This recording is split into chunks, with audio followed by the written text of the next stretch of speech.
Why are you still asking for the things you desire? You've been taught that you are small, and that life is something that happens to you. So you pray, you beg, and you hope. But what if that very act of asking is the only thing pushing your desire, your money, your success, further away? What if the power was never out there? What if your I am, your own consciousness, isn't a beggar, but a commander? By the end of this video, you will understand a command so powerful, so fundamental, that it doesn't ask reality to change. It informs it. And money, it has no choice but to appear. You've been taught to ask, to pray, to hope, to wait. You close your eyes and you beg, please, just give me the money. Please, let this situation resolve. You are speaking the language of lack. Listen, really listen to what you are implying. Every time you ask for something, you are screaming into the void that you do not have it. You are vibrating the frequency of absence. You are telling your own consciousness, the one and only creative power, that you are small and that the power is outside of you. You are affirming the very state you wish to escape. I need, I want, I hope. These are declarations of poverty.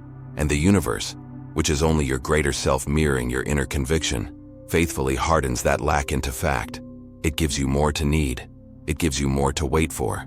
You are in a loop, created entirely by your belief that you must receive permission, rather than give the command. You are polishing the bars of your own cage, waiting for a savior. But that savior is the very I am you are currently using to declare yourself a prisoner. This is the trap, this vibration of asking. It feels weak, doesn't it? It feels desperate. It comes from the assumption that you are separate from your desire. You see money, or success, as over there, and you are over here, trying to build a bridge with words of pleading. But there is no bridge. There is only selection. Your reality isn't built on what you want. It's built on what you are. When you beg, you are being the person who lacks. You are inhabiting the state of the beggar, and the law is perfect. The world must conform to your concept of self. You cannot ask for wealth while being poor in consciousness. You cannot pray for love while being the one who is unloved. It is a contradiction in terms. The external world is just a delayed reflection of your inner state. You are looking in the mirror, begging your reflection to smile first. It cannot. It can only reflect the state you assume. Your prayers of lack are only strengthening the reflection of the frown. This is the great illusion of separation. It is the lie that has kept you waiting. But that's only the surface of the problem. Here is what changes everything. You must stop asking. You must stop waiting. You must command. This is not arrogance. This is not shouting at the sky. It is the highest form of self-awareness. It is the realization of your true identity. The shift from asking to commanding is the shift from I wish to I am. It is the awakening of the operant power within you. When you command, you are no longer speaking to reality. You are speaking as reality. You are no longer a victim of circumstances. You are the cause of circumstances. You move from the audience to the stage, to the director's chair. This is the assumption of power. You are not requesting money. You are declaring abundance as your current fact. You are not hoping for success. You are assuming the feeling of, it is done. This is the fundamental, terrifying, and liberating secret of consciousness. You are not a creature. You are the creator. And it is time to assume your authority. It is time to speak from the state of the wish fulfilled. Feel this shift in your very body, right now.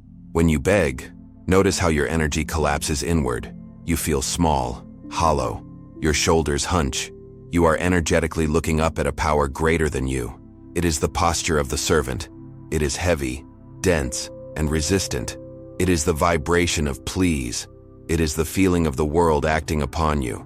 The feeling of being at the mercy of external forces. You feel the effort of trying to pull something toward you. This state of powerlessness is physically draining because you are fighting against your own true nature. You are using your I amness to declare, I am not. This internal contradiction, this civil war, is the root of all your struggle. It is the friction you feel as life being hard. You are simply misusing the one power you have, the power of assumption. You are assuming yourself into a corner and then begging the walls to move. Now, assume the command. Stand in the center of your being. Feel the energy not outside of you, but radiating from you. The posture of authority is still. It is silent. It is certain. It is not loud. It is deep. It is the feeling of, it is already finished. A king does not shout his decrees in desperation. His quietest whisper is law, simply because of who he is. This is the feeling. This is the state.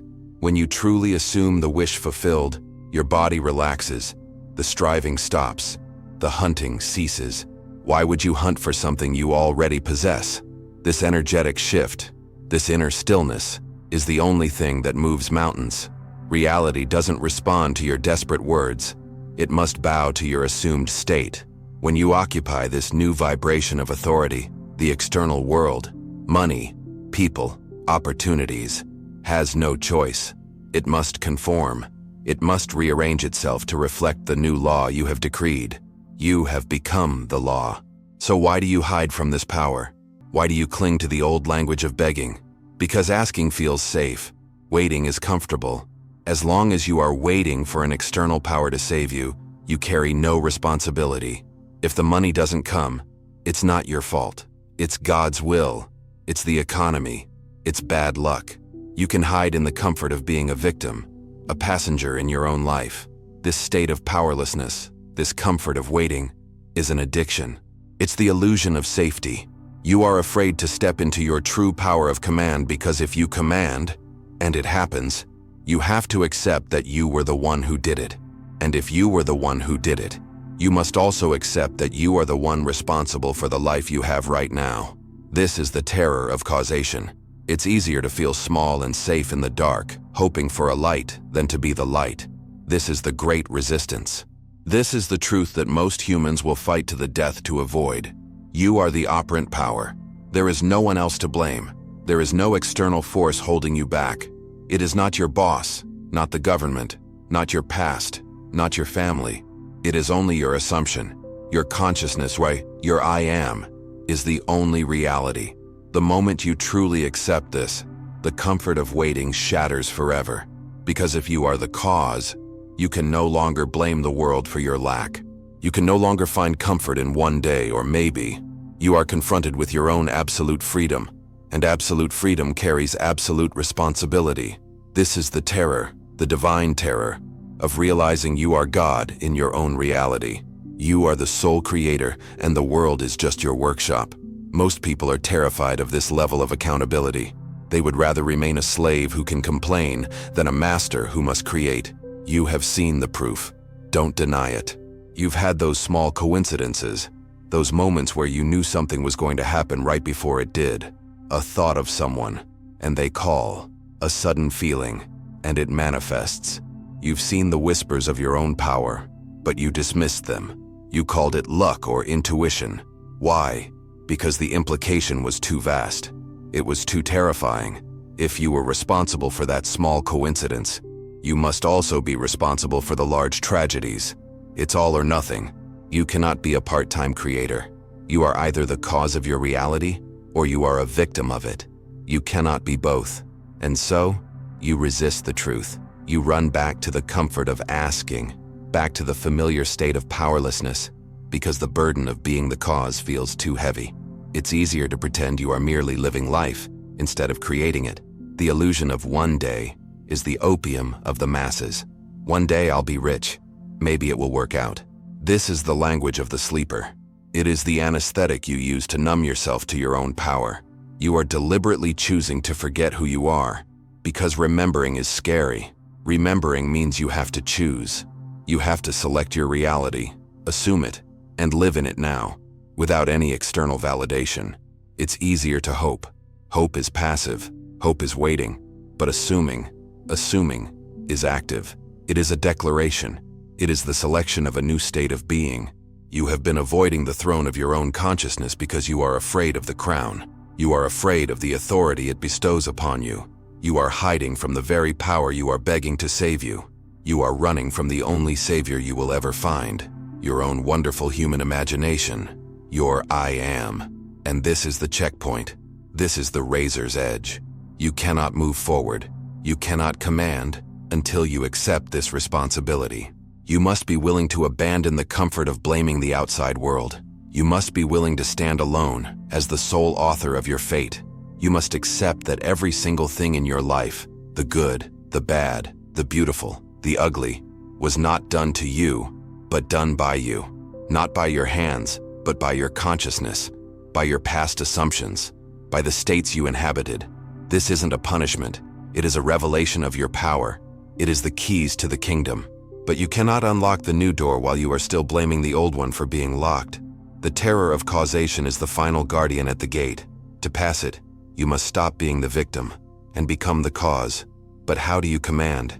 You've accepted the responsibility. You've felt the terror of causation. And now you stand at the edge. You are ready to speak. But you must understand this, or all is lost. The words themselves are nothing. The command is not a magic spell. It is not an incantation. You can shout, "I am rich" from the rooftops until your lungs give out. But if your inner state, your identity, is one of lack, you are only making noise. The universe does not hear your words. It hears your being. It responds to the identity you have assumed. Think of this. A king's whisper is law. A beggar's shout is ignored. It is not the volume of the words. It is the authority, the assumption, of the one speaking. You must first become the king inwardly. You must be the person who has the money, before you can command it. Your command is merely the verbal confirmation of the identity you have already embodied. It is the seal on a decree that is already written upon your heart. So before you utter a single word, you must first do the real work. You must assume the feeling of the wish fulfilled. This is the key. This is the entire law.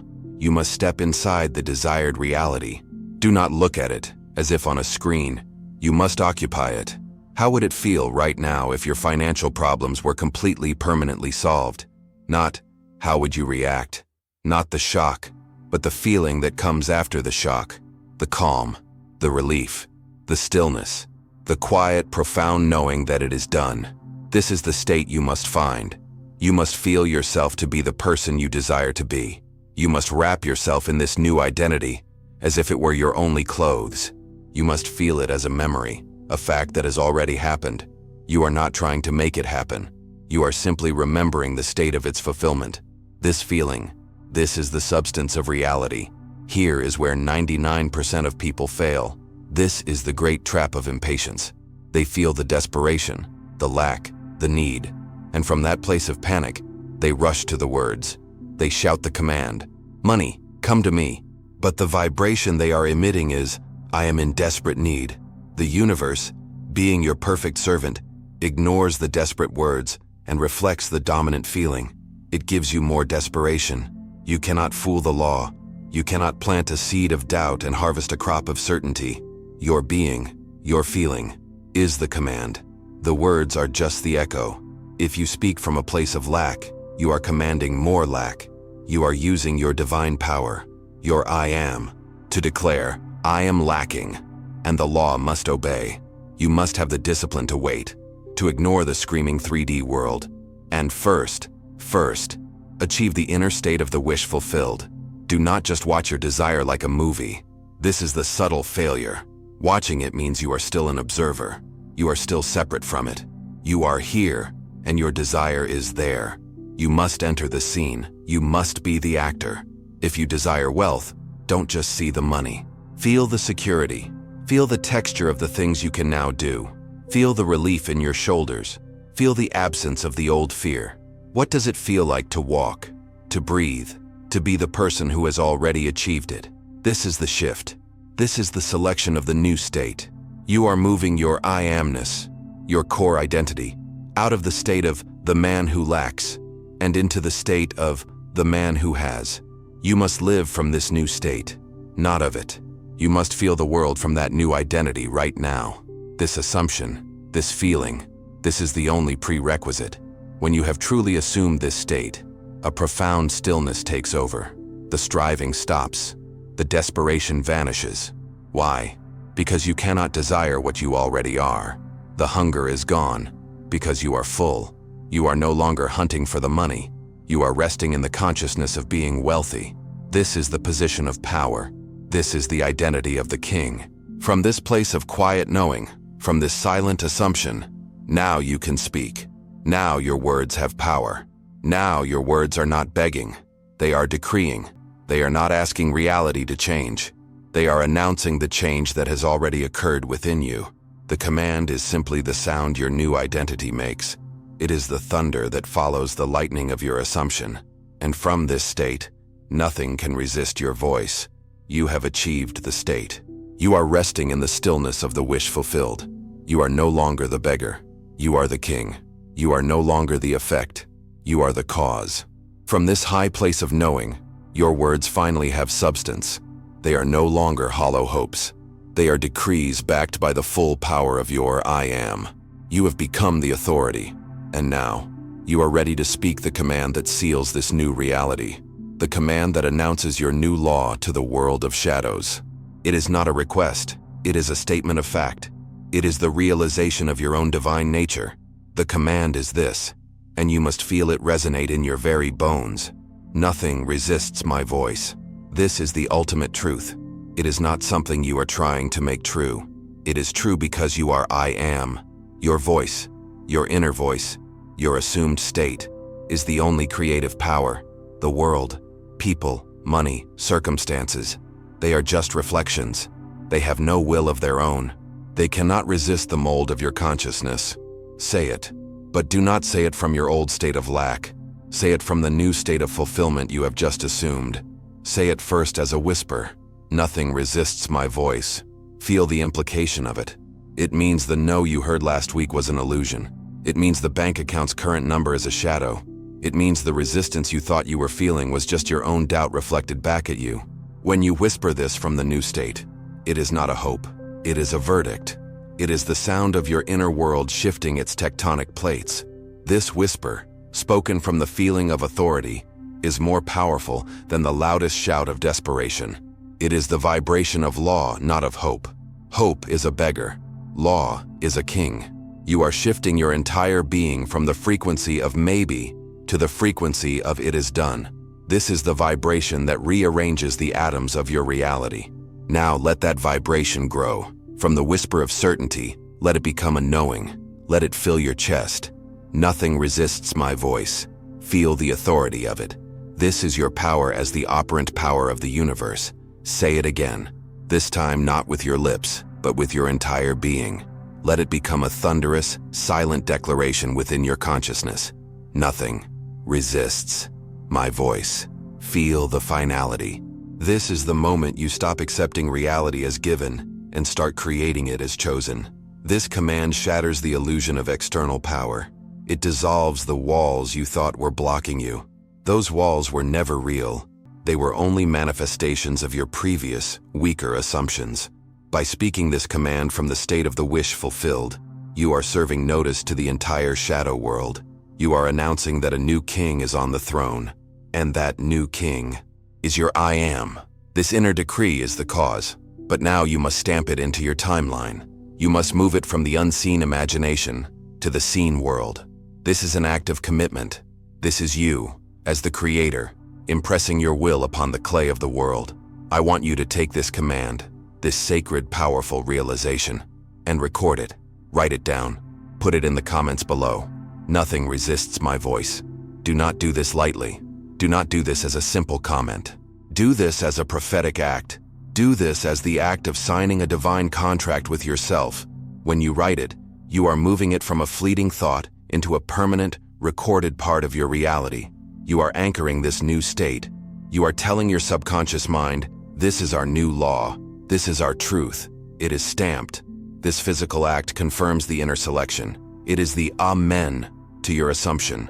The moment you type those words, you are no longer just thinking about it. You are acting from it. You are behaving as if it is already true. This is the bridge of incident. This small physical act of obedience to your inner command begins the flow of energy. You are stamping your new identity onto the 3D world. You are making your mark. You are declaring your release from the old state of begging and entering the new state of commanding. This is your declaration of independence. You are no longer waiting for permission. You are being the permission. The world of shadows, the world of facts and evidence, now has a new blueprint to follow. It must begin to reshape itself around this recorded, stamped, and assumed truth. But this is only the beginning of how it works. This command, Nothing resists my voice. It is not a tool for one specific problem. It is the key to the entire kingdom. It is the master switch for your consciousness. Let's apply this new law. Look at your finances. Before, you were chasing money. You were hunting it. You were affirming it was separate from you, something to be caught. But now, having assumed the state of authority, money stops being the object you chase and becomes a servant of your vibration. It must listen. When you are the state of abundance, money is simply the natural byproduct, the shadow that state casts. When you declare, "Nothing resists my voice," you are speaking directly to the energy of wealth. You are no longer asking for it. You are permitting it to appear. It's the same for opportunities. You used to see closed doors. You accepted rejection. But rejection was only the world obeying your assumption of, "I am not worthy." Now, from the state of authority, doors swing open. And if one seems to close, you see it for what it is. Not rejection, but divine redirection. Your operant power is guiding you to a greater expression, forcing the world to find another way to deliver your good. And look at your relationships. This is perhaps the most profound shift. In the old state of begging, you were needy. You were seeking validation. You were energetically asking, "Please, choose me. Please, love me." This is the vibration of the servant. It repels the very thing it seeks. But the moment you truly live from the command, "Nothing resists my voice," the entire dynamic shifts. Your energy changes from neediness to magnetism. You are no longer a vacuum pulling at the world. You are a sun radiating your own inner fulfillment. You are the love you were seeking. You are the validation. And because the world must mirror your assumed identity, it has no choice but to bring you reflections of that wholeness. People, the right people, are drawn to your authority, to your state of completeness. You no longer ask to be chosen. You simply are. And the world rearranges itself to celebrate the state you occupy. This isn't manipulation of others. It is the absolute mastery of your own state, yourself. Now, you must go deeper. Because the moment you stamp this new law upon your consciousness, you must prepare for the test. This is inevitable. The 3D world, the world of shadows and reflections, moves with momentum. It is the past. It is the physical residue of your old assumptions. And when you, the operant power, declare a new law, the old momentum will rise up to challenge you. This is the storm. The very moment you assume, "I am wealthy," an unexpected bill will appear. The moment you assume, "I am successful," a deal will suddenly stall. The moment you assume, "Nothing resists my voice," the world will present you with a giant granite wall of no. This is not a punishment. It is not a sign you are wrong. It is the final desperate cry of your old state. The old assumption, trying to prove it, is still real. It is the shadow testing the authenticity of the light. This junction, this test, is the point of separation. This is where the masses fail. This is the moment most people collapse. They see the bill. They hear the stalled deal. They feel the external resistance, and they immediately abandon their new identity. They forget they are the king. They look at the shadow, the 3D fact, and they call it reality. They panic. Their inner stillness is shattered by the old familiar fear. And what do? They revert. They fall instantly back into the old state. They start begging again. "Oh, please fix this. I thought it was working." They have just done the one fatal thing. They have bowed to the illusion. They have taken their crown, their "I am," and handed it right back to the circumstance. They have just used their divine power to reaffirm the old state of lack. And the law, impartial, impersonal, must obey. It delivers more of the lack they have just reassumed. They have failed the test.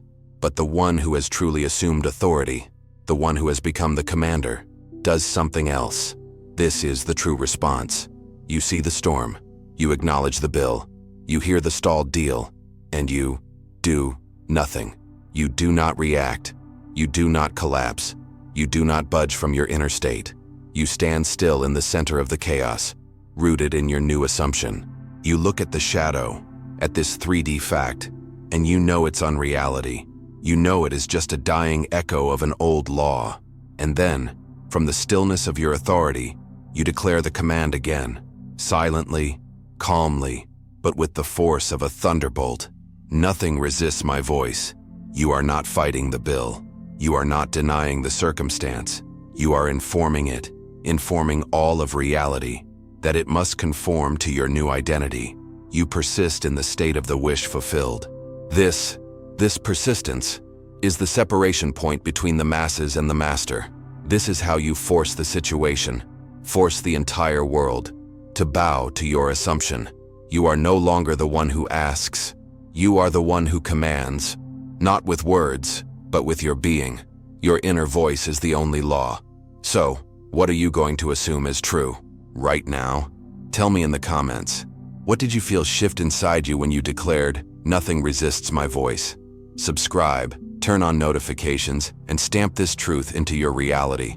And if this video woke up the authority within you, the next video is waiting. Click it now and assume your throne.